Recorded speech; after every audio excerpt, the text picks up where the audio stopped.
Pergi ke kota membeli juadah, singgah sebentar di kedai saudara. Pemanis kata madah dan indah, awal bismillah pembuka bicara. Assalamualaikum warahmatullahi wabarakatuh. Selamat sejahtera dan salam Malaysia Madani. Tak kenal maka tak cinta, izinkan saya mulakan kata. Nama saya Nur Alia Nazia binti Rosmidin. Saya dilahirkan pada 20 Jun 2016 di Hospital Kuala Pilah. Saya belajar di Sekolah Kebangsaan Federal Kraton 1 di tahun 4 Hambali. Kod sekolah saya ialah CBA 8015. Saya suka membaca buku kerana ia membawa saya ke dunia yang penuh penggambaraan dan fantasi serta realiti kehidupan. Selain itu, saya juga gemar melukis kerana saya dapat meluahkan kreativiti saya melalui warna dan bentuk. Saya percaya bahawa dengan ilmu dan kreativiti kita dapat menyelesaikan banyak masalah di dunia ini. Cita-cita saya pula menjadi seorang guru yang berjiwa pendidik dan tidak mudah berputus asa. Jika saya menghadapi masalah, saya akan terus mencari jalan penyelesaian sehingga berjaya. Pada hari ini, saya akan membuat sebuah resensi buku yang bertajuk Gadis Bertudung Merah. Buku ini dikarang oleh Nurul Azila Arifin dan diterbitkan oleh Junior Package Publication. Pada tahun 2018, buku ini mempunyai 16 halaman bercetak.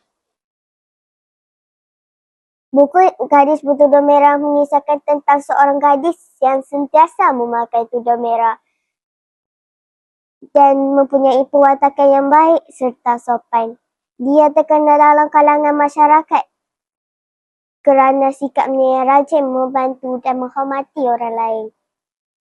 Namun, dalam perjalanan hidupnya, gadis tersebut berdepan dengan pelbagai cabaran yang menguji kesabaran dan kejujurannya. Dengan sikap positif dan nilai murni, dia berjaya mengatasi setiap cabaran dengan baik. Antara tema dan pengajaran dalam cerita ini ialah: pertama, kesopanan dan adab dalam kehidupan. Kedua, kejujuran dan amanah. Ketiga, sikap tolong-menolong.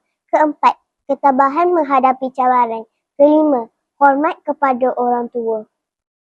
Pada pendapat saya, buku ini mempunyai sangat sesuai dibaca oleh murid sekolah rendah kerana jalan ceritanya ringkas dan mudah difahami. Watak Gadis Bertudung Merah memberikan contoh teladan yang baik kepada pembaca. Bahasa yang digunakan juga menarik dan mendidik sekaligus membantu membentuk sasiah murid ke arah yang lebih positif. Pada pendapat saya, buku ini mempunyai banyak kelebihan dari segi strukturnya. Muka depan buku ini dilengkapi dengan paparan gambar yang menarik, jelas dan mampu menarik minat pembaca. Tulisannya yang jelas, berwarna-warni dan terang dapat memudahkan pembaca untuk memahami dan menghayati kisah di dalam buku ini. Buku ini sangat sesuai untuk dibaca oleh kanak-kanak kerana terdapat banyak pengajaran dan ilmu dan dapat diperolehi daripadanya. Antaranya ialah kita hendaklah sentiasa mendengar arahan dan nasihat ibu bapa. Seterusnya, pengajaran yang kedua ialah kadangkala kita perlu melakukan sesuatu perkara pengorbanan untuk mendapat sesuatu perkara. Kesimpulannya, Gadis Bertudung Merah merupakan sebuah buku yang syarat dengan nilai murni dan pengajaran.